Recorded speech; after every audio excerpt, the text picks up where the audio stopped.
Indo British advanced pain clinic నొప్పి మాయం surgery దూరం ఫర్ అపాయింట్మెంట్స్ 9155515563. నమస్తే, welcome to I dream social spotlight with Kavitha. అనుబంధాలు, ఆత్మీయతలు అంతా ఒక బూటకం. ఒక సినీ కవి ఈ ఆత్మీయతలు, అనుబంధాల గురించి, మానవ సంబంధాల గురించి వివరించారు. మరో ప్రముఖ తాత్వికవేత్త కార్ల్ మార్క్స్ మానవ సంబంధాలన్నీ ఆర్థిక సంబంధాలే అనేటువంటి మాట కొన్ని వందల ఏళ్ల క్రితమే చెప్పేశారు. నిజంగా ప్రస్తుతం ఉన్నటువంటి సమాజం దేనికి ప్రయారిటీ ఇస్తుంది? ఆత్మీయతలు, అనుబంధాలు ఇవన్నీ పక్కకెళ్ళిపోయి కేవలం ఆర్థిక సంబంధాలే ముందు కనిపిస్తున్నాయా? తల్లి తండ్రులు లేకపోతే పిల్లలు, ఈ రిలేషన్స్ ఏమైపోతున్నాయి? ప్రస్తుతం మనతో పాటుగా ఉన్నారు motivational speaker, life skills expert, astro psychologist Kalpavalli గారు. అమ్మ నమస్తే. చెప్పమ్మ కవిత. చాలా కాలమైంది మీరు మాట్లాడి. అవునా? ఈ మధ్య కాలంలో విపరీతంగా కనిపిస్తున్నటువంటి ఒక దాన్ని ట్రెండ్ అనాలా, లేకుంటే ఒక ధోరణి అనాలా, ఒక సంప్రదాయం లాగా ఏమన్నా మారిపోయిందా? ధోరణి అందం కరెక్ట్. ధోరణి.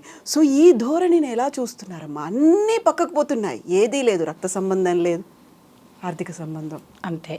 అసలు కుటుంబ నేపథ్యము అంటేనే హార్దిక సంబంధాలు, ఆప్యాయతలు, అనురాగాలు, ఒకళ్ళ కోసం ఒకళ్ళు అనేటట్టుగా ఉండేటువంటి ఈ సంబంధాలన్నీ ప్రస్తుత ప్రపంచం మొత్తము ఆర్థిక సంబంధాల చుట్టూ మాత్రమే తిరుగుతోంది. అంటే దాని అర్థం ఏమిటి అంటే, హా తీసేసి పలకడానికి ఇబ్బందేమో అని మాలాంటి వాళ్ళం అనుకుంటుంటే, హా అండం పోయింది, ఆకొచ్చేసారు. అంటే సులభంగా పలకచ్చు కదా అన్నట్టుగా ఆ ఆర్థిక సంబంధాలే ఇప్పుడు ప్రాణాలే తీసేస్తున్నాయి. అదే కదా, రిలేషన్స్ కూడా అంత సులభంగా ఎంత అసలు ఒక తండ్రి కొడుకు ఏమీ లేదు.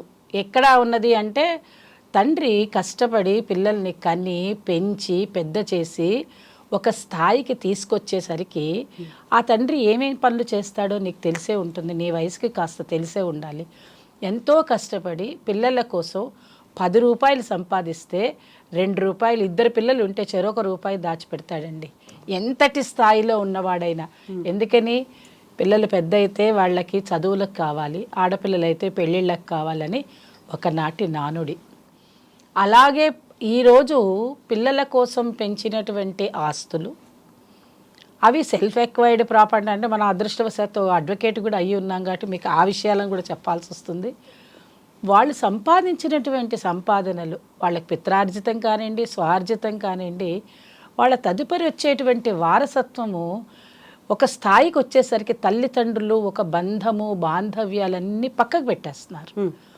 మా నాన్న నాకేమిస్తాడు, మా అత్త నాకేమిస్తుంది, కూతురైతే మా అయ్య నాకు ఇస్తాడా ఇయ్యడా, అల్లుడు వచ్చి అడుగుతాడు ఏమేమి అయ్యే ఏమి ఇస్తలేడేంటి నాకు, ఊరికే పెళ్లి చేసి తోలుడేనా, ఇక అంతా కొడుకు పెట్టుకుంటాడా నాకు పెట్టడా అని వాడు. అంటే కూతురున్నా, కొడుకున్నా, అల్లుడున్నా, కోడలున్నా ఈ నలుగురు కూడా దేని చుట్టూ తిరుగుతున్నారు అంటే ఒక్క డబ్బు చుట్టూ మాత్రమే తిరుగుతున్నారు. అంటే ఏంటమ్మా మీరు అనొచ్చు, అమ్మ నాన్నని చూడరా అమ్మ, వీళ్ళు అందరు చూస్తున్నారు కదా, అందరు అట్లాగే ఉంటారు. అందరినీ ఎప్పుడు మనం తీసుకో, ఇవి జనరల్ కండిషన్స్. ఎలా తయారవుతున్నారంటే, వాళ్ళకి పెళ్లి చేసేసుకున్నాము, వాళ్ళకి ఒక పెద్ద కుటుంబాలు ఏర్పడిపోతున్నాయి, వాళ్ళు కూడా డబ్బు సంపాదించాలనే కోరిక ఉంటుంది. వాళ్ళు పెట్టుబడి పెట్టాలంటే డబ్బు ఎక్కడి నుంచి వస్తుంది? వాళ్ళ పెట్టుబడి ఎవరు? అమ్మ నాన్న, పేరెంట్స్. ఇంకా చూసారా ఎలా తీసుకొచ్చేస్తున్నారంటే సంబంధ బాంధవ్యాలని అన్ని డబ్బు చుట్టూతున్నాయి. ఇంకా వేరే మాట మాట్లాడుకునే అవకాశాన్ని కూడా వాళ్ళు ఇవ్వటం లేదు. అయితే డబ్బున్న ఫ్యామిలీసేనా అంటే, డబ్బున్న ఫ్యామిలీస్లో అయితే ఒక తారాస్థాయిలో ఉంటుంది గ్రాఫ్. ఎన్ని రకాల తారాస్థాయిలో ఉంటుందంటే ఇక మీకు ఒక్కొక్కటి చెప్తూ పోతే ఎన్ని గంటలైనా మాట్లాడచ్చు. అదే కింది స్థాయిలో అంటే వాళ్ళ గ్రాఫ్ ఇంకొక రకంగా పోతుంది. వాళ్ళు ఎమోషనల్ బ్లాక్మెయిల్ తోటి వాళ్ళు మొత్తం గుంజేస్తారు. పెళ్లి నాటి నుంచే మొదలు పెడతారు వాళ్ళు. వాళ్ళకి భయభక్తులు ఉండవు, ఏది ఉండదు, ఇంకా ఇక కొట్టేసుకోవడం, చంపేసుకోవడం దాకా వెళ్ళిపోతారు. ఎటు కాకుండా మధ్యలో ఉంటారు చూడు కవిత, ఇటు పెద్ద కాదు ఇటు చిన్న కాదని మధ్యలో ఉంటారు. వాళ్ళది హీనాతి హీనమైన బతుకు ఆ తల్లిదండ్రులది. మా దగ్గరికి అడ్వకేట్ కాబట్టి నేను నా దగ్గరికి వస్తాయి కేసులు. నిన్నగాక మొన్ననే వచ్చింది. ఒక తల్లి తను దాని దగ్గర ఉండేటువంటి ఆస్తినట ఎందుకు నేను ఇక్కడ అక్కడ పెడితే ఈ కబ్జాలు అయిపోతున్నాయి, వాళ్ళు వీళ్ళు తీసుకుపోతున్నారని ఎవరో చెప్పారని వాళ్ళ పిల్లవాడి పేరు మీద ఎక్కడ సంతకాలు పెట్టమంటే అక్కడ కాగితాలు ముద్ర చేసి ఇచ్చేసింది పాపం. ఫోన్లో ఇచ్చేస్తే ఏమైంది, ఎప్పటికైనా ఇంకా మనకేంది సెంటిమెంట్, కొడుకే కదా తల కొరివి పెట్టేది, కోడలే కదా దీపం పెట్టేది, ఇంకా ఈ దీనిలోనే ఉన్నాం కదా, ఇంకా దాని నుంచి బయటికి రాము, అక్కడే ఉన్నాము. నాకు ఇంత పిడికెడు అన్నం పెడతాడు, ఏమవుతుంది వాడికి, నేను చచ్చాకైనా వాడికి ఇచ్చేదే, ఇది మన సైకాలజీ. ఇలా అనుకునేసరికి వాళ్ళు ఏం చేస్తున్నారు, దీన్ని చక్కగా ఏం చేస్తున్నారు, క్యాష్ చేసుకుంటున్నారు. అయితే అమ్మ నీకంతా నేనే చూస్తాను, వాళ్ళు వీళ్ళు అంటున్నావు కదా అని చెప్పి సంతకాలు ముద్రలు వేయించేసేయడం. వాళ్ళకి చదువు రాదు, ముద్ర వేయడం కూడా కష్టమే పాపం, ఈ వేలు కూడా సరిగ్గా పనిచేయదు, ఏదో అది ఇట్టి ఏం చేస్తారు. అది ఈరోజు అమ్మితే 7 కోట్లటండి. అన్నీ తీసేసుకున్నారు, చక్కగా వాళ్ళ పాటికి వాళ్ళు ఉన్నారు. ఆమెని రోడ్డు పక్కన ప్లాట్ఫామ్ మీద పడేసి వెళ్ళిపోయారు, కప్పుకోవడానికి దుప్పటి కూడా లేదు. ఇక ఏమందని చెప్పమ్మా, ఎక్కడున్నాం మనం, ఏ స్థాయిలో మనం ఉన్నాం. ఏదో పొరపాటుగా ఏదో ఆమె ఏడుస్తూ ఉంటే ఎవరో కొంతమంది ఫోటోల కోసం వీడియోల కోసం దుప్పట్లు పంచుతూ ఉంటారు కొంతమంది అయితే నిజంగా దాతృత్వంతో చేసేవాళ్ళు కొంతమంది ఉన్నారు. అలాంటి వాళ్ళల్లో ఒక చిన్న అమ్మాయి బర్త్డే కోసం వాళ్ళు దుప్పట్లు పంచడానికని వెళ్తే ఆ చిన్న పాపని పట్టుకుని ఆవిడ ఏడవడం మొదలెట్టి, చక్కగా నా మనవరాల్లా అన్నావు నువ్వు, ఏంటి వాళ్ళని ఎందుకు ఇస్తున్నావు అంటే, నానమ్మ నా పుట్టినరోజు వాళ్ళ అందుకని ఏమని వీడియో ఆ పిల్ల చెప్పేసింది, వీడియో తీస్తా అన్నారు మా అమ్మ, వీడియోలో పిచ్చి మా అమ్మ అందుకే తీస్తుంది. మరి మీ నాయనమ్మ ఎక్కడుందంటే, మా నాయనమ్మ ఓల్డేజ్ హోమ్లో ఉంటుంది, నేను ఇక్కడ వాళ్ళకి పంచుతున్నానని నిర్మోహమాటంగా చెప్పింది. ఆ చిన్నపిల్లకి ఏం తెలుసు, నీ సొంత అత్తగారికి, నీ సొంత నాయనమ్మకి, నీ సొంత తల్లికి నువ్వు చేయలేవు, దగ్గర ఉంచుకోలేరు. ఒక వీడియో తీసి దాన్ని నువ్వు పెట్టుకోడి ఒక రీల్ చేయడం కోసం నువ్వు చేసే పనిని కనీసం నీ సొంత నీ మరి మీ అత్తగారు లేకపోతే మీ ఆయన ఎక్కడి నుంచి వచ్చాడమ్మలు, ఆ ఆలోచన అన్నా ఉండదా? ఒక్క నిమిషం కాకపోతే మాకు ఇవన్నీ తలుచుకొని చాలా బాధపడుతుంటాం కవిత. ఎందుకంటే మేము ఎన్ని చూస్తూ ఉంటాం కదా. ఇంకా ఈ కాలంలో కూడా ఉన్నారా అమ్మ అంటారు, మీలాంటి పిల్లలు ఉన్నారా అంటే మాలాంటి వాళ్ళు ఉన్నాం. బాధపడుతుంటా, ఎంతమందికో కౌన్సిలింగ్ చేస్తుంటా. ఆ ముసలామెను అలా చేస్తే వాళ్ళు ఎవరో చెప్పారని నా దగ్గరికి వచ్చింది, అమ్మ నా పరిస్థితి ఇట్లా అయ్యిందంటే, నీ కాగితాలు ఇచ్చేసా, ఎక్కడుంటాడు నీ కొడుకు ఏంటంటే, ఆమెకి కొడుకు ఎక్కడున్నాడు అడ్రస్ కూడా చెప్పకుండా వదిలేశారు. తర్వాత కష్టపడ్డాము, ఎలాగో అలాగా రివర్స్ కూడా చెయ్యొచ్చమ్మా, చాలామందికి తెలియదు. ఇప్పుడు సుప్రీంకోర్టు కూడా చక్కటి రూలింగ్ ఇచ్చింది, ఎవరికైనా మనం గిఫ్ట్ చేస్తే లేకపోతే మనం బతుకుండంగానే ఆస్తులు ఎవరికైనా రాస్తే, అంటే మనవాళ్ళకో కొడుకులకో రాస్తే వాటిని మనం రివర్స్ తీసుకునేటువంటి అధికారం మనకి ఇచ్చింది. ఈ అవేర్నెస్ చాలా మందికి లేదు. అమ్మ మీరు కూడా ఒక మాట అన్నారు, తారా స్థాయిలో చూస్తున్నాము. ఆ తారా అంటే స్టార్స్కి సంబంధించి ఈ మధ్య కాలంలో వరుసగా 3 రోజులుగా అవుతున్నటువంటి ఎపిసోడ్స్, బోల్డ్ అన్ని ట్విస్ట్లు, టర్న్లు, డ్రామాలు అందులో బోల్డ్ అంతా కనిపిస్తున్నాయి. వెల్ నోన్ నటుడు మంచు మోహన్ బాబు గారి ఫ్యామిలీకి సంబంధించి జరుగుతోందంతా. ఆ ఇష్యూ ఏమైంది ఏంటి అని తెలుసుకునే లోపే ఒక జర్నలిస్ట్ గాయపడ్డారు, గాయపరిచింది కూడా మోహన్ బాబు. ఇవన్నీ అయిన తర్వాత ఒక ఆడియో కూడా వచ్చింది, 11 minutes ఆడియో చూసినప్పుడు అందులో ఆయన ఒక మాట అన్నారు, చాలా ఆస్తుల కోసమే అయితే నేను 3 పిల్లలకి ఇస్తానా, 2కే ఇస్తానా, ఎవరికి ఇవ్వకుండా దాన ధర్మాలకో అనాథాశ్రమానికో ఇస్తానో అది నా ఇష్టమని. అంటే మనం సమాజంలో ఉన్నప్పుడు కొంతమంది రెస్పాన్సిబుల్గా ఉంటారనుకుంటాము, సెలబ్రిటీస్ లాంటి వాళ్ళు సినిమాల్లో చూసిన తర్వాత అవన్నీ నిజంగా వాళ్ళు లైఫ్లో అదే ఆచరిస్తారేమో అనుకుంటా. ఇవన్నీ ఒక క్యూరియాసిటీ పెంచే. నీకు ఒక విషయం చెప్తాను, మధ్యలో వచ్చాను అనుకోవద్దు, మీకు తెలుసో తెలియదో ప్రస్తుత ప్రపంచం అంతా ఎవరిని ఫాలో అవుతుందో తెలుసా? ఓన్లీ సినిమా యాక్టర్స్, సెలబ్రిటీస్ని ఫాలో అవుతుంది. ఎందుకు అని అంటారేమో, ఎవరైనా 2వ పెళ్లి చేసుకున్నారు అంటే ఈ మొదటి పెళ్లిని ఎప్పుడెప్పుడు వదిలిచ్చేసుకొని మేము దానికే సిద్ధం అన్నట్టుగా తయారవుతున్నారు. రెండవది, వాళ్ళు ఏం చేస్తారో వీళ్ళది చేయడానికి ముందరగానే వీళ్ళు కూడా ప్లాటింగ్ చేయడం మొదలు పెడుతున్నారు. వాళ్ళు ప్రతి నిమిషము సినిమాలో జీవించే వాళ్ళు కోకొల్లల మంది ఉన్నారు. చాలామంది సినిమాని నిజ జీవితంగా తీసుకునే వాళ్ళు ఉన్నారు. ఒక హీరో ఉన్నాడు అంటే ఆ హీరోకి అభిమానులు కొన్ని కోకొల్లలు ఉంటారు. ఇక వాళ్ళ కోసం చచ్చిపోవడానికి కూడా సిద్ధం అన్నట్టుగా ఉన్నాయి. మనం చాలా విషయాల్లో చూసాం. అయితే నేను అనేది ఏంటి అని అంటే అది తప్పని నేను అంటలేదు, అది ఎవరి మనోభావాలు. అట్లాంటప్పుడు వాళ్ళు ఎలా ఉండాలో తెలుసా? 10 మందికి సందేశం ఇచ్చేటట్టుగా ఉండాలి, 10 మందికి ప్రతీకగా ఉండేటట్టు ఉండాలి. ఎందుకనంటే అనుభవనీయం, ఆచరణీయం. వాళ్ళు దానిని చూసి, ఇప్పుడు నేను పలానా అమ్మాయి కవితను చూశాను అంటే, అబ్బా ఆ కవిత చక్కగా ఉంది, బంగారు తల్లిలాగుంది అని నీ ఇంట్లో నీ కింద ఉండే పిల్లలు వాళ్ళు నిన్ను చూసి వాళ్ళు ప్రేరేపణ చెందాలి. అలాంటిది పోయి ఇవాళ రోజు ఆయన ఎంత పెద్ద నటుడండి.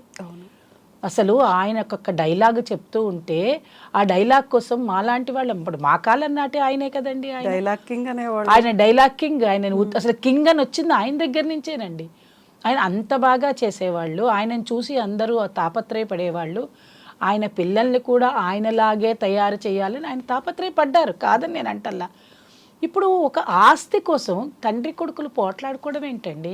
అది బయటికి రావడం ఎందుకు? కొట్టుకునేదాకా ఇన్సైడ్ అనుకుంటే బయటకు వచ్చిన తర్వాత ఈ కొట్టడాలేంటి, అటాక్స్ చేయడం. ఒక తల్లి కూతుళ్ళు కానీ తండ్రి కొడుకులు కానీ పోట్లాడుకుంటే సహజం. వాళ్ళ ఇళ్లలో ఏం పోట్లాడుకుంటారు? ఇప్పుడు తలుపేసి మనం ఏం చేస్తున్నామన్న విషయం ఎవరికి తెలియదు అమ్మలు. మనం తలుపు తీసి బయటికి వెళ్ళాము అంటే అదేంటి, చూడండి, ఒక పెదవి దాటితే పృథివీ దాటుతుంది అనేది సామెత ఉట్టినే రాలేదమ్మా. అటువంటి నువ్వు రోడ్డు మీదకి వచ్చి మీరు పోట్లాడుకుంటే మీరు ఏం చెప్తారు చెప్పండి? మీరు మిగతా తరాల వాళ్ళకి ఏమని జవాబిస్తారు? కరెక్టే, ఇప్పుడు ఆయన 11 minutes దానిలో మీరు చెప్తుంటే నాకు అర్థమైంది ఏంటంటే అది ఆయన స్వార్జితం అనుకోండి. ఆయన స్వార్జితం అయితే ఆయన ఇష్టం వచ్చిన వాళ్ళకి ఇచ్చు, మీకు కూడా ఇవ్వచ్చు, నాకు కూడా ఇవ్వచ్చు. అది వాళ్ళ కొడుకులకే ఇవ్వాలని ఎక్కడ శాస్త్రంలో లేదు, ఏ చట్టంలో కూడా లేదు. అది కనుక పిత్రార్జితం అయితే కనుక మన వాళ్ళకి, మనవరాళ్ళకి, ముని మన వాళ్ళకి అందరికీ వస్తుంది. అసలు వాళ్ళిద్దరి మధ్యలో ఎందుకు పోట్లాట వచ్చిందనేది సంగతి తెలియట్లే కదమ్మా. దేని గురించి? ఇప్పుడు ఆయన అంత వీడియో ఎందుకు పెట్టారు, అంత ఆడియో ఎందుకు పెట్టారు? 10 మందికి తెలియాలి. ఆయనకి తెలియకుండా ఉండదు ఎందుకు వచ్చిందో పోట్లాట. నేను అనుకోవడం ఏంటంటే వాళ్ళ ఇంట్లో ఏదైనా రిలేషన్షిప్లో ఏదైనా గొడవలు జరిగాయేమో, ఏమన్నా డిస్టర్బెన్సెస్ అంటే పిల్లలు పెద్దవాళ్ళు అయ్యారు కదండి, కొడుకులు కోడళ్ళు, ఒకళ్ళకి ఏమైనా పడలేదో, ఏదైనా ప్రాబ్లమ్స్ వచ్చి ఏదైనా ఒక పోట్లాట ఎలా ఉంటుందో తెలుసా అమ్మ? మనం చిన్న విషయమే అనుకుంటాం. ఒక ఎగ్జాంపుల్ చెప్తాను నీకు నేను. ఏంటి అమ్మ ఇంత చిన్నదానికి ఇంత పెద్దది అవుతుందా అని నీకు కూడా ఆశ్చర్యం. మా దగ్గరికి డైవర్స్ కేసులు వచ్చినప్పుడు ఒక్కొక్కసారి డైవర్స్ కేసు ఎందుకు వచ్చింది అని అంటే మీరు ఏమనుకుంటారు? జనరల్గా భార్యాభర్త పోట్లాడుకున్నారు, లేదంటే డబ్బు కోసం పోట్లాడుకున్నారు, బంగారం కోసం పోట్లాడుకున్నారు, లేదంటే మానవ సంబంధాలు ఏదో సరిగ్గా లేవేదో వాళ్ళు ఏదో అట్లా అనుకుంటాం కదా. ఏమీ లేదు. మా అమ్మ చేసినట్టుగా నీకు సాంబార్ చేయడం రాదు. నేను చిన్నప్పటి నుంచి మా అమ్మ సాంబార్తో తినేవాడిని కాబట్టి మా అమ్మ సాంబార్ నువ్వు నేర్చుకో, ఇది ఆ అబ్బాయి కోరిక. మీరు బాగా వినండి. ఆ అమ్మాయికి మీ అమ్మ సాంబార్తో నాకేం సంబంధం? ఛట్, నీ అమ్మ నీ ఇష్టం. నేను పెళ్లి చేసుకుని నీ ఇంటికి వచ్చినాక నా ఇష్టం వచ్చినట్టు చేస్తా. నేను సాంబార్ చేయా, నాకు వద్దు, నేను చేయా, నేను ఏం పెడితే నువ్వు అది తినాలి. ఏముందండి ఇందులో? దీని గురించి వాళ్ళిద్దరి మధ్యలో పెరిగి పెరిగి పెరిగి పోట్లాట అయిపోయి అది విడాకుల దాకా వచ్చింది. మీరు ఇమాజిన్ చేయండి కాసేపు. సాంబారు ఏముందండి, ఇప్పుడు ఏ హోటళ్ళకి వెళ్ళినా సాంబారు దొరుకుతుంది. కానీ అబ్బాయి అడిగింది ఏముందండి, భార్య అన్న తర్వాత ఒక ప్రేమగా అడగచ్చు, తప్పేమి లేదు. అమ్మ చేసినట్టు చేస్తే బాగుంటుంది, న్యాచురల్ కదండి. పుట్టినప్పటి నుంచి అమ్మ దగ్గర పెరిగిన పిల్లవాడు 30 ఏళ్ళు తిన్నాడు సాంబార్ రుచి, ఆవిడ బతికే ఉంది ఇంకా పాపం ఆ తల్లి. నేను చేసి పెడతానంటే నువ్వు కాలుతో కొట్టి ఆవిడని వద్దంటివి, నీకు పెద్దవాళ్ళు వద్దన్నావు. పోనీ నేర్చుకో. అమ్మ నాకు రాదు, నాకు నేర్పించండి, 4 రోజులు నాకు ట్రైనింగ్ ఇస్తే ఈ రోజుల్లో ఏం నేర్చుకోలేరని అన్నీ నేర్చుకోగలరు. కానీ ఇక్కడ వచ్చిన విషయం ఏంటి అని అంటే ఒకళ్ళతో ఒకళ్ళ రిలేషన్షిప్ మెయింటైన్ చేయడం ఇష్టపడట్లే, ఈగో అడ్డం వస్తుంది. అది ఎక్కడికి వెళ్ళిపోయింది? పెద్ద విషయం అయిపోయి ఇక ఆస్తులు పాస్తులు, మీ అమ్మ ఎట్లా, మీ అయ్య ఎట్లా, నాకు అది తీసుకురా ఇది తీసుకురా, ఒక సాంబారేనా, మీ అమ్మ దగ్గర ఉండే బంగారం దేపో, ఇల్లు రాసిమను, ఆమెకే రాస్తున్నట్టు ఇట్లా వెళ్ళిపోయి పెద్దదైపోతుంది. అలాంటివి ఏదైనా జరిగి ఉంటాయేమో. ఇద్దరు కొడుకులు కోడళ్ళు ఇంతమంది ఉన్నారు కదా, మోహన్ బాబు గారి ఇంట్లో కూడా అలాంటివి ఏదైనా జరిగి ఉండవచ్చు. అది పెద్దదైపోయి ఆస్తుల వ్యవహారం ఏదైనా చిన్న చిన్న విషయాలతోటి రోడ్డు మీదకి రారు కదా. నేను అనుకోవడం. ఇది నా నిజంగా visualization ఆడియోలో కూడా నాకు అలా అదే ఉంది. అనిపించింది. మనోజ్ కూడా వాళ్ళ ఆవిడ చెప్పినట్టుగా వింటున్నాడు, తాగుబోతుగా తయారైపోయాడు. ఆ మధ్యలో ఒక డ్రిఫ్ట్ అనేది వచ్చేసింది వాళ్ళిద్దరి మధ్యలో వచ్చినటువంటి అదే ప్రాబ్లమ్. ఈ మధ్య కాలం కూడా ఆ అమ్మాయి ఇంకో అబ్బాయి కూడా వేరే ఎవరినో పెళ్లి చేసుకొని వచ్చాడు, వాళ్ళకి ఏదో కొంచెం రిలేషన్స్ స్ట్రెయిన్ అవుతున్నాయి. ఇది న్యాచురల్ అమ్మలో. ఇప్పుడు ఒకసారి అబ్బాయి పెళ్లి చేసుకున్నాడంటే అందులో సెలబ్రిటీస్ ఇళ్లలో ఒక్కొక్క డైవర్సు, 2 డైవర్సులు, 3 డైవర్సులు కూడా అవుతున్నాయి, మనం చూస్తూనే ఉన్నాం. అసలు చాలా సులభంగా ఉంది. ఏంటంటే ఒక అమ్మాయిని వదిలేసేయమనగానే ఇంకో అమ్మాయి రెడీగా కూర్చుంటోంది. ఇదేమిటో నాకు కూడా అర్థం కావట్లేదు. వాళ్ళు ఎందుకు ఈ అమ్మాయిని వదిలేస్తున్నాడు, ఆ అమ్మాయిని ఎందుకు పెళ్లి చేసుకుంటున్నాడో తెలియదు. కాబట్టి అలా ఉంటున్నాయి. అలాంటి విషయాలలో ఏమవుతుందంటే ఆర్థిక సంబంధాలను జోడిస్తున్నారు అమ్మలు. ఎందుకని నువ్వు నాకు ఇష్టం లేదు అనగానే, ఇష్టం లేదు అనగానే అయితే నాది నాకు ఇచ్చేయి. పిల్లలు ఎలా పోట్లాడుకుంటారు, నా పెన్సిల్ నాకు ఇచ్చే, లేకపోతే నా రబ్బర్ నాకు ఇచ్చే, నా బొమ్మ నాకు ఇచ్చే అని ఎట్లా అంటారో, వీడికి హక్కుతో పుడతాడుగా. నీకు ఏదో ఆస్తి ఉంటుంది, నీకు స్కూల్ ఉంది, నీకు కాలేజ్ ఉంది, నీకు బంగారం ఉంది, నీకు డబ్బు ఉంది తే అని ఒక కొడుకు ఇచ్చాడు అనుకో, ఇంకో కొడుకు అడుగుతాడు. ఒక కోడలు ఏమంటుంది, వాళ్ళకైతే ఇచ్చారు నీకు. ఇవన్నీ ఎలా తయారవుతాయంటే ఇంట్లో జరిగేటువంటివి. ఆ జరిగేటువంటి సంబంధం దీనన్నిటికీ మీరు మొట్టమొదట అన్నారే మానవ సంబంధాలు అనే మాటని ఆస్తితో కలిపేస్తున్నారు. ఆ రిలేషన్స్ అనేది మాట పోతుంది. ఈగో, అహంకారం, అహంభావం, వీటితోటి ఎవరు ఎదురుగుండున్న వాళ్ళు ఎవరు. ఇప్పుడు నేను ఒక దాన్ని కూర్చున్నాను అనుకోండి, నా వయసు కన్నా విలువ ఉంటుందిగా. అవునమ్మా. ఒక వయసుకు ఒక నెంబర్. ఇప్పుడు కొత్త విద్య ఏం నేర్చారో తెలుసా అమ్మ, మీ దాకా ఎంతవరకు వచ్చిందో తెలియదు. వయసా, దర్ ఇస్ ఓన్లీ నెంబర్. అవును, ఎగ్జాక్ట్లీ ఒక number. Why you are saying like that, I don't understand. నాకు అసలు ఇప్పటివరకు అర్థం కాని విషయం. నెంబర్ అది ఏంటి ఆవిడకి 1 తర్వాత 2 వచ్చింది, 20 తర్వాత 30 వచ్చింది, 50 తర్వాత 60 వచ్చింది. ఏంటి ఆవిడ చెప్తే మనం వినాలా? చల్ పట్. మీరు ఎవరి మాట వింటారు? మీ అమ్మ మాట వింటారా? మీ నాన్నగారి మాట వింటారా? అక్క చెల్లెళ్ళ మాట వింటారా? ఏమొద్దండి, ఎవరికి వాళ్ళే ఇలా నిలబడాలి. నా ఇష్టం వచ్చినట్టు నేను ఉంటాను, నీకు ఇష్టమైతే నాతో ఉండు. మీరు ఈ హక్కు మాత్రం అక్కడి నుంచే తెచ్చుకో. హక్కు తెలిసినంత మాత్రం బాధ్యతలు తీసుకోవట్లేదు. ఎగ్జాక్ట్లీ అమ్మ. ఇక్కడ మనం సినీ నటుల గురించి మాట్లాడుకుంటే చాలా వరకు తెర మీద అలా సిల్వర్ స్క్రీన్ మీద కనిపిస్తుంటారు, డైలాగ్స్ చెప్తుంటారు కాబట్టి చాలా మనకి ఒక సూపర్ హీరోస్ లాగా కనిపిస్తూ ఉంటారు. ఎట్ ద సేమ్ టైం వాళ్ళే విద్యా సంస్థలు కూడా పెట్టారు అనుకోండి, అక్కడ విద్య నేర్పించాలి, పిల్లలు ఏం నేర్చుకుంటున్నారు. ఎగ్జాక్ట్గా ఇప్పుడు విద్యా బుద్ధులు ముఖ్యమా, ఆస్తిపాస్తులు ముఖ్యమా? మన నెక్స్ట్ జనరేషన్కి, మన పిల్లలకి ఏమి ఇవ్వాలి? వారసత్వంగా ఇవ్వాల్సింది ఆస్తియేనా? ఎప్పుడు కూడా డబ్బే అనుకుంటున్నారమ్మా. మా నాన్న సంపాదించింది ఏ ఉందో అదే నాకు వారసత్వంగా వస్తున్నది, అదే తీసుకుంటా, అదే లెగసీయా నీకు? ఇంకా వేరే ఏం లేదా? మీ నాన్నగారేంటి, మీ వంశం ఏంటి, మీ కులాచారాలేంటి, మీ మతాచారాలేంటి, మీ ఇంట్లో మీ అనుబంధాలు ఎలా ఉంటాయి, అమ్మా నాన్న నిన్ను ఎలా పెంచారు, నువ్వు నీ బిడ్డల్ని ఎలా పెంచారు, ఇవి నువ్వు తీసుకోవాల్సింది. చక్కటి భారతదేశం ఉందంటే దానిలో ఉండేటువంటి విషయాలు. అలాగే నువ్వు దేశం గురించి నువ్వు మర్చిపోతున్నావు. అలాగే నువ్వు ఎక్కడుంటున్నావో నీ విషయాలు, నీ పరిసరాలు మర్చిపోతున్నావు. పోనీ అబ్బాయి ఇంత దూరం మాకు ఆలోచించే సమయం లేకపోతే ఒక సినిమా తీయాలి అంటే, మన సినిమా వాళ్ళ గురించి మాట్లాడుకుంటున్నాం కాబట్టి, మీరు సినిమా తీయాలంటే సినిమా నేపథ్యం ఎంత కావాలమ్మా?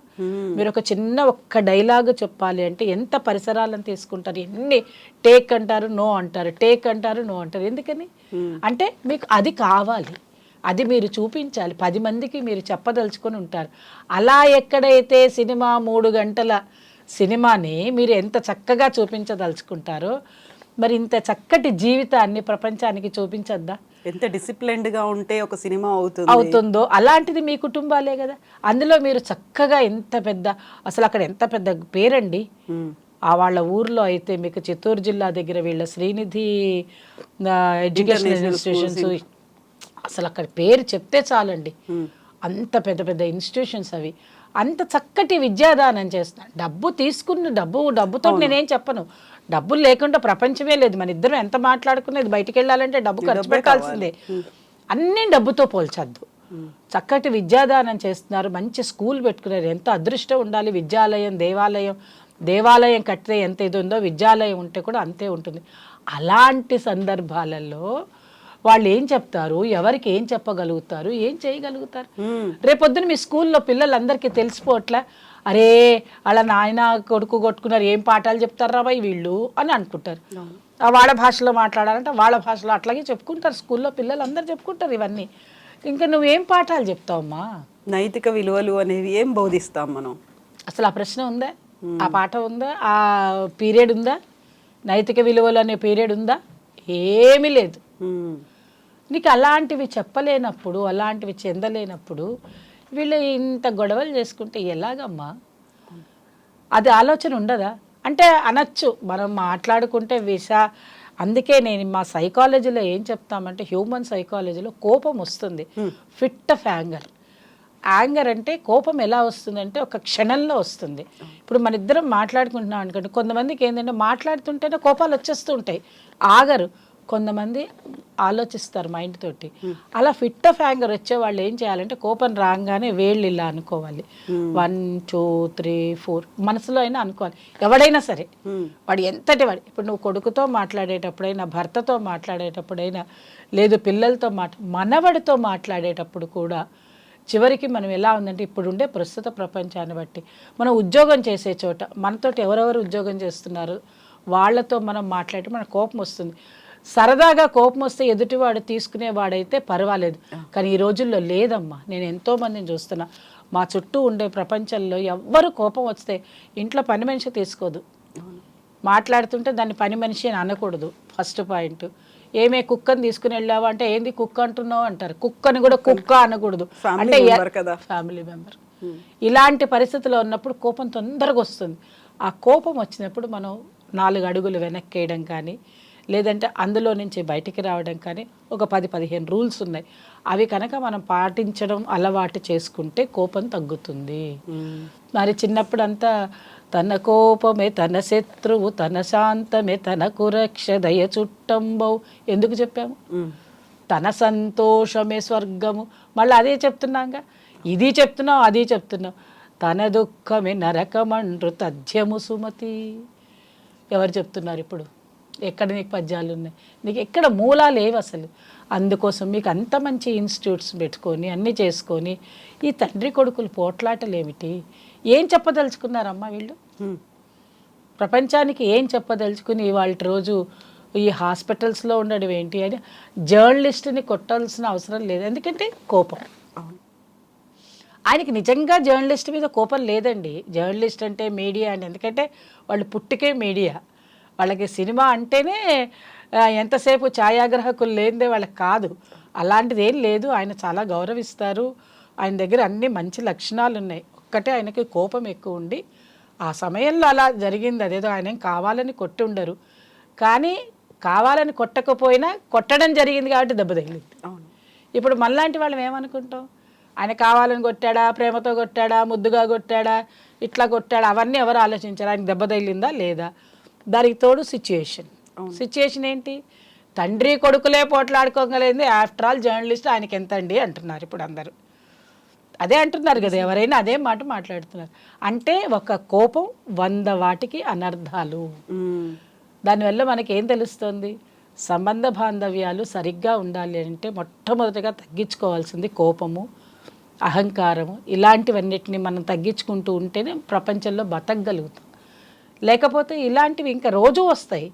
ఇవాళ ఒక్కొక్క తండ్రి కొడుకుది బయటకు వస్తే రేపు తల్లి కూతుళ్ళది వస్తుంది, ఇల్లుండి భార్యాభర్తలే ఉంటే వాళ్ళది కూడా వస్తుంది. అదో పెద్ద విషయం కానే కాదు. దాన్ని బయట వాళ్ళు ఏం చేస్తున్నారు? క్యాష్ చేసుకుంటారు. అవును.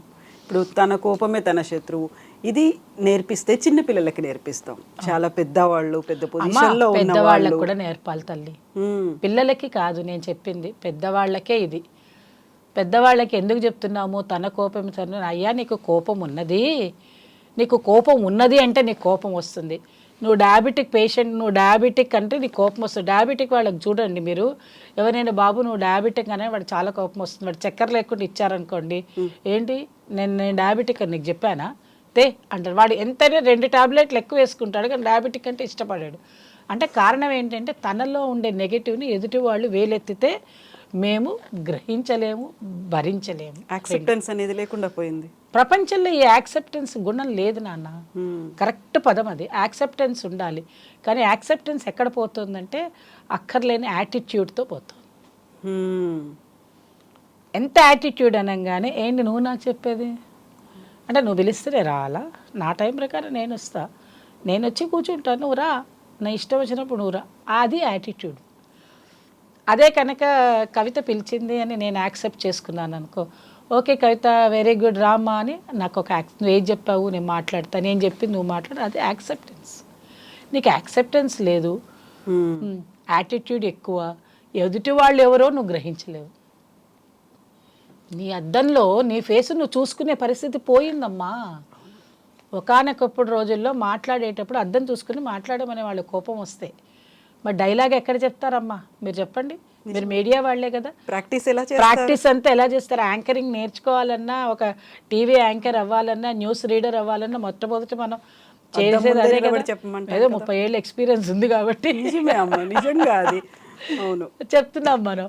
అలాంటిది ఇన్ని పెట్టుకొని ఆయన గబుక్కును మాట్లాడారు అంటే ఆయనకు 60-70 ఏళ్ళు ఉంటాయండి. ఆయనకి బ్లడ్ ప్రెషర్ ఉంటుంది, ఆయనకి హార్మోన్స్ ఇంబ్యాలెన్స్ ఉంటాయి, అన్నీ ఉంటాయి.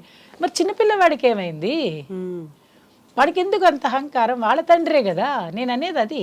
అవే జీన్స్ కదా. జీన్స్ రాదండి, జీన్స్ జీన్స్ ఉన్నప్పటికీ గౌరవ మర్యాదలు ఉంటాయి. ఎవరి దగ్గర తీసుకోవాలి ఇప్పుడు నువ్వు ఆస్తి? ఇన్ని కోప్పడినా, ఇంత తిట్టినా నీకు నాకు ఇస్తాడా? పోదాం పదండి మనం పోతే మనకి ఇస్తాడేమో చూద్దాం. అయ్యా నీకు పూలహారాలు వేస్తాం, పెద్ద పూలహారాలు వేస్తాం, మీ గురించి గజమాలలు వేస్తాం, మీ గురించి కావాలంటే 100 ఎపిసోడ్లు చేస్తాం, మాకు ఇవ్వండి అంటే ఇస్తాడా? నువ్వు ఏం చేసినా నిన్ను నన్ను చూడాడు. ఎవరికి ఇస్తాడు? మళ్ళీ వాళ్ళ కొడుకులకి, వాళ్ళ కోడళ్ళకి, లేదంటే వాళ్ళ మనవాళ్ళకి, మనవరాళ్ళకి, కూతుళ్ళకి, వాళ్ళకి ఇచ్చుకుంటాడు. తన రక్త సంబంధం ఎక్కడుందో అక్కడే ఇచ్చుకుంటాడు. బ్లడ్ ఈజ్ వెరీ థిక్ అండి, ఇట్స్ నాట్ థిన్. సో ఇలాంటి టైంలోనే మళ్ళీ ఒకసారి ఒక ఆలోచన చేసుకోవాలనిపిస్తుంది కదా.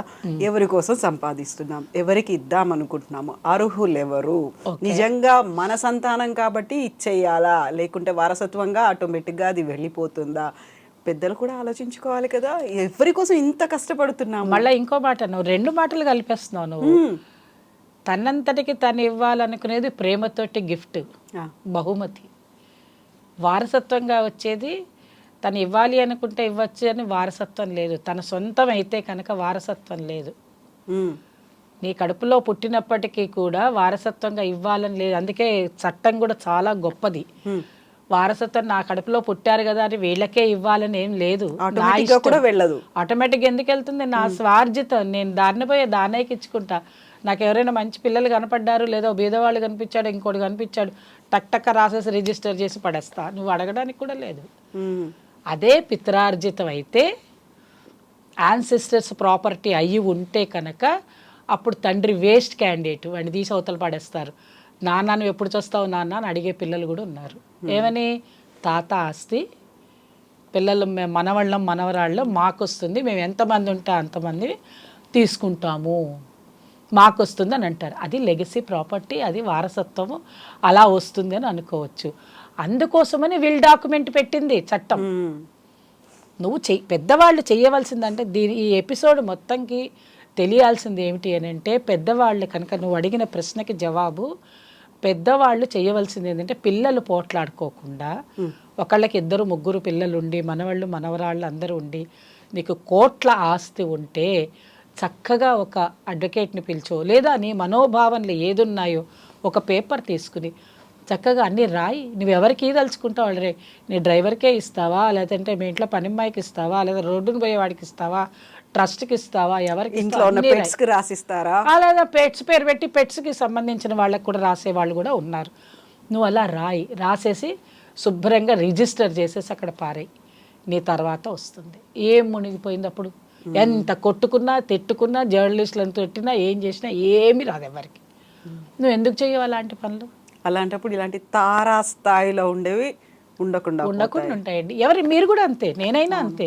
నాకు 10 రూపాయలు ఉంటే నా తర్వాత నా బిడ్డలు బాగుండాలి అని నేను అనుకుంటే నేను చెప్పక్కర్లేదు, నేను 100 విల్లులు రాయొచ్చు, 100 నా ఇష్టం, రోజు ఒక విల్లు రాయొచ్చు రామనామం రాసినట్టు. కానీ లాస్ట్ విల్లు నేను కనుక ఇవాళ రాత్రి 10 గంటలకు చచ్చిపోయాను అనుకోండి, ఆ టైంలో ఏదైతే ఉందో దానికి ముందుది అదొకటి పనికొస్తుంది, మిగతా 99 వేస్ట్. చట్టం తీసుకోదు. అంతటి ఫెసిలిటీస్ ఇచ్చారండి చట్టం, ఇంత బాగా ఇచ్చింది ప్రపంచానికి, ఇంత తెలుసు వాళ్ళకి తెలియదా? అందరికీ తెలుసు. కానీ అక్కడ పెద్ద పెద్ద ఇళ్లల్లో బుచ్చి బుచ్చి ఆటలు అని ఎంతోమంది కవులు రాసినటువంటి మాటలు పాటలు ఉన్నాయి. ఇవన్నీ ఏంటంటే వాళ్ళ ఇళ్లల్లో బాగా డబ్బులున్న ఇళ్ళు కదండి. వాళ్ళు ఏ టైంలో ఏం జరుగుతుందో ఏవో ఉంటాయి కదా. కొంతమంది దగ్గర లిక్విడ్ ఉంటుంది, కొంతమందికి ఆస్తులే ఉండి దాన్ని మార్చుకుంటూ ఉంటారు. వాళ్ళు పెద్ద పెద్ద సినిమాలు తీసేవాళ్ళు, వాళ్ళు డబ్బున్న వాళ్ళల్లో వన్ ఆఫ్ ద బెస్ట్ వాళ్ళు. కానీ వాళ్ళకి ఎందుకు జరిగింది అంటే ఏదో ఇద్దరు పిల్లలు ఉండడం వల్ల. నేను అనుకోవడం ఏంటంటే ఏదో కుటుంబంలో చిన్న చిన్న గొడవలు వచ్చి ఆ గొడవలు పెద్దవయ్యాయేమో, దానికి ఈ ఆస్తుల లింక్ పెట్టేసి దాన్ని పెద్ద చేసేసుకుని ఇదే ఛాన్స్ అనుకుని ఒకళ్ళొకళ్ళు అనుకున్నారేమో. ఇవన్నీ బాగానే ఉన్నాయి. కానీ నేను ఒక్క విషయం చెప్తున్నాను, మీడియా ముందు చెప్పొచ్చో చెప్పకూడదో నాకు తెలియదు. కానీ ఎన్నైనా ఉండనివ్వండి, తండ్రి పిల్లవాడిని కొట్టచ్చు కానీ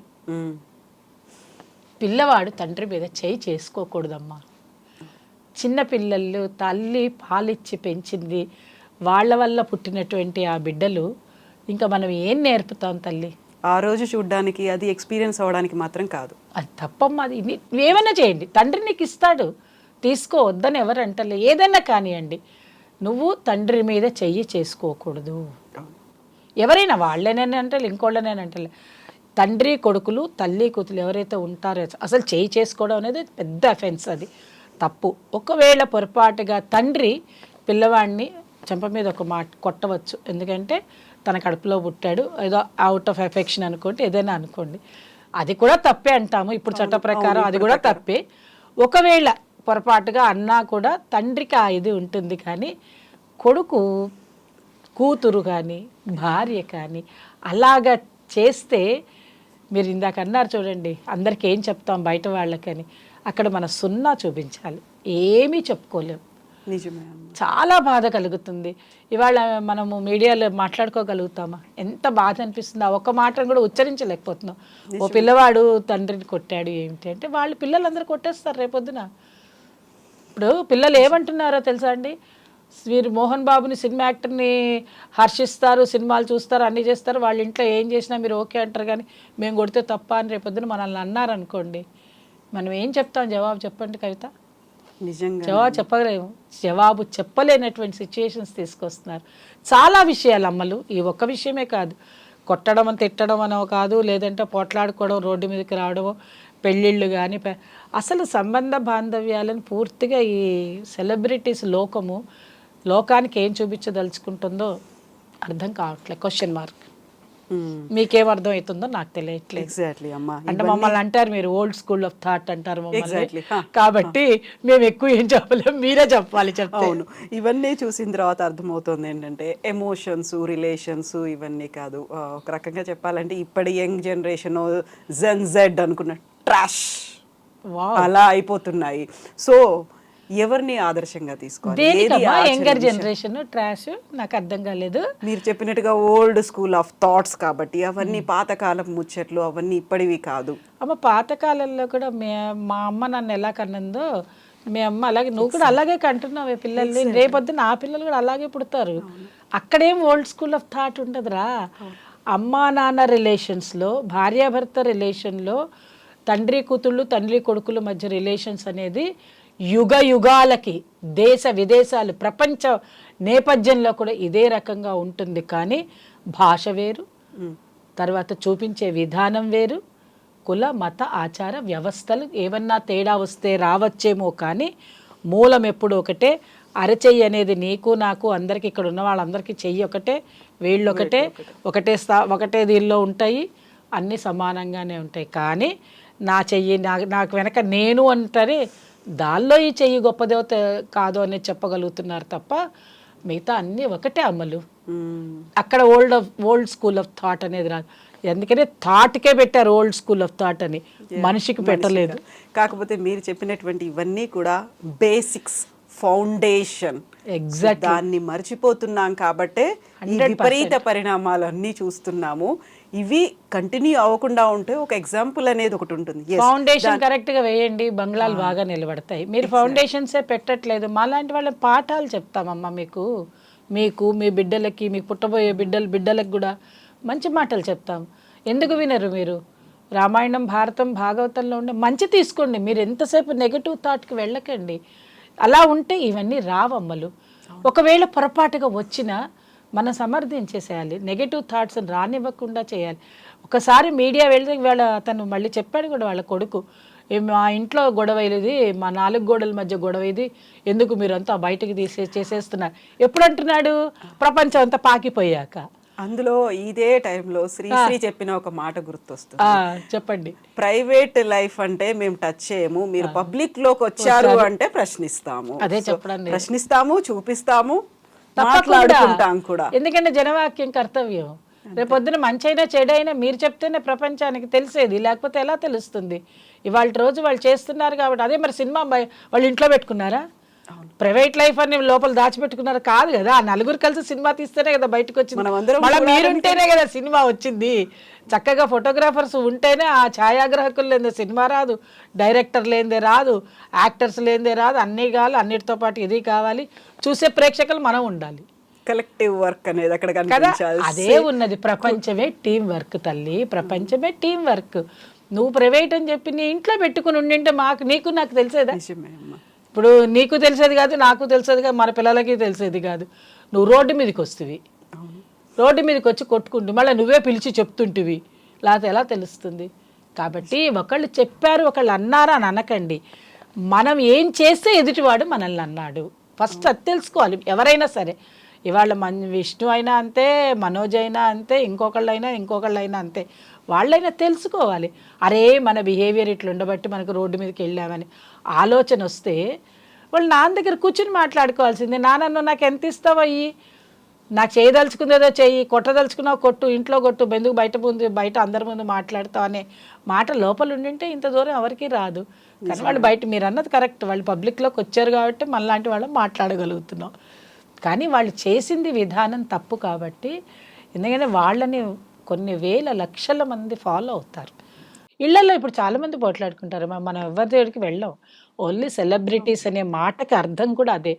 అంటే వాళ్ళ వల్ల మన ప్రపంచానికి అన్ని విషయాలు చెప్పగలుగుతాము అనే దానిలో ఉంది. కాబట్టి వాళ్ళు సాధ్యమైనంత వరకు మంచి చెప్పే ప్రయత్నం, సందేశం ఇచ్చే ప్రయత్నంగా ఉంటే అందరికీ ఉపయోగంగా ఉంటుంది. ఎవరికైనా ఇది ప్రపంచంలో ఉండే సెలబ్రిటీస్ అందరికీ చెప్పేది.